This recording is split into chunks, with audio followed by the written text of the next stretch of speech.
కుటుంబ విషయాలే కాకుండా రాజకీయంగా కూడా మీ శ్రీమతి గారు మీకు ఏమైనా అడ్వైస్ చేయడం కానీ అలాంటి సందర్భాలు ఏమైనా ఉంటాయా? వాస్తవం చెప్పాలంటే నేను ఎమ్మెల్యే అయినంటే తన ప్రోత్సాహం వల్ల ఎమ్మెల్యే అయినా. ఎందుకంటే ఐ వాజ్ నాట్ ఇంట్రెస్టెడ్. తను ఒకటి అనేది ఏదో చేయాలనుకుంటాను కదా, చేసి చూపి చూద్దాము ఏమైనా చేయగలమేమో అట్లే అంటే అప్పుడే నేను స్టేట్మెంట్ కూడా ఇచ్చిన, అవును ఎమ్మెల్యే అయిన తిరగదు నేను ఏందో చేసి చూపిస్తా అని. దాని ప్రకారమే ఇప్పుడు నడుచుకుంటాను. Is the backbone of my family. Madam ఎలాంటి గైడెన్స్ ఇస్తుంటారు మీ భార్య? అట్లంతా ఇది ఒకటి రోజు కోపం తెప్పించుకుంటుంది పేపర్ చదివినప్పుడల్లా. నాకు పొద్దున్న ఇద్దరం కూర్చొని కాఫీ తాగుతుంది, తన పేపర్ చదువుతుంది, ఏమేమి అడ్వర్స్గా రాసినా అవన్నీ చెప్తాను. నాకు అది కోపము. నేను చెప్పిన నోరు పూసుకొని నువ్వు అవి చెప్పొద్దు.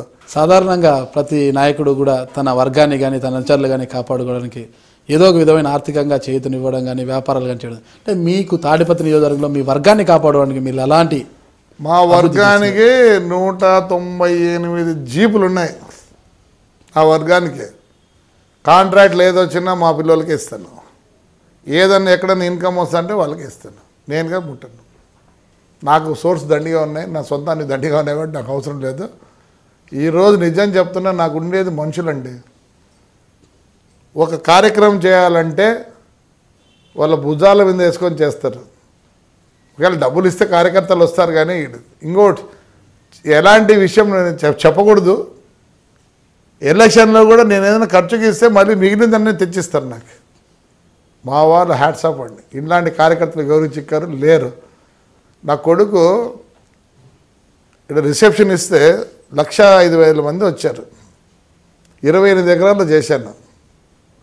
అప్పుడు అతను అన్నాడు, ఈవెంట్ కండక్ట్ చేశాడు, సార్ మేము చేయలేదు సార్, మీ కార్యకర్తలు సార్ చేసింది. ఎక్కడి నుంచి ఉన్నారు సార్ ఇట్లాంటి వాళ్ళు? ఎంత డబ్బులు ఇచ్చినా మా వాళ్ళంతా డబ్బులు ఇచ్చి చేశాను. వాడి పని ఏముంది, ఇది కట్టరా ఇది కొట్టరా అంటే అంతవరకే సార్. వాడు మళ్ళీ పక్క మీ వాళ్ళు నిజం చెప్తాను, ఈరోజు కూడా చెప్తాను, నాకుండే కార్యకర్తలు ఈ ఆంధ్రప్రదేశ్లో ఎవరికి లేరు. సిస్టమ్ వచ్చింది JC, not Congress, not Telugu Desam, not any party, JC brothers. నిజంగా ఈ పొద్దు ఇంత ధైర్యంగా ఇంత ఇంత ఇంత ఉత్సాహంగా ఉన్నాను అంటే ఓన్లీ బికాస్ ఆఫ్ వర్గం ఎంత బలంగా ఉన్నప్పటికీ ఇప్పుడున్న రాజకీయాల్లో ప్రతి ఎలక్షన్స్ అప్పుడు కూడా ఓటర్కి డబ్బు 1,000-1,500 డబ్బు పంచకపోతే ఓటేసే ప్రసక్తి లేదు. డబ్బు రాజకీయం అయిపోయింది. అంటే మొన్న ఎన్నికల్లో మీరు ఏం ఖర్చు పెట్టకుండానే విజయం సాధించామంటారా? ప్రజలు స్వచ్ఛందంగా ఓట్లు వేశారంటారా? చూడి, ఎవరు డబ్బులు ఖర్చు పెట్టలేదు, ఎవరు డబ్బులు ఖర్చు పెట్టలేదు ముందు చెప్పండి. డబ్బు ఖర్చు పెడితే నువ్వు గెలుస్తావనే ధీమా ఉందా నీకు? 1,000 కోట్లు ఖర్చు పెట్టినారు, ఉందా? మేము ధీమాగా ఉన్నాం. ప్రజలు మనతో ఉన్నారు, కార్యకర్తలు మనతో ఉన్నారు. అది కూడా డబ్బులు ఖర్చు పెట్టకపోని మాకు ఓటమి అనేది లేదు. మా ఊర్లో వాస్తవం చెప్పాలంటే డబ్బులు ఖర్చు పెడతాం గెలుస్తారా? ఇన్నేళ్ళు ప్రజాబలం కూడా ఉందంటే ప్రజాబలంతోనే గెలుస్తాను. ప్రజల యొక్క ఆదరణ ఉంది, ప్రజల యొక్క ఆశీస్సులు ఉన్నాయి కాబట్టి గెలుస్తున్నాం. Without them you can't, your money will not play. Tollgate అంటారు చూడండి, ఇవి నా బస్సు షీట్లు అండి. ఇది టోల్గేట్ కట్టినానయ్యా బాబు. 1, 2, 3, 4 ఉండేది 4 ఈ నుంచి పోతే ఒకటి ద్రోణాచలం దగ్గర, ఒకటి కర్నూలులో, ఒకటి దాని తర్వాత షాద్నగర్లో, ఒకటి 4 ఉన్నాయా లేదా?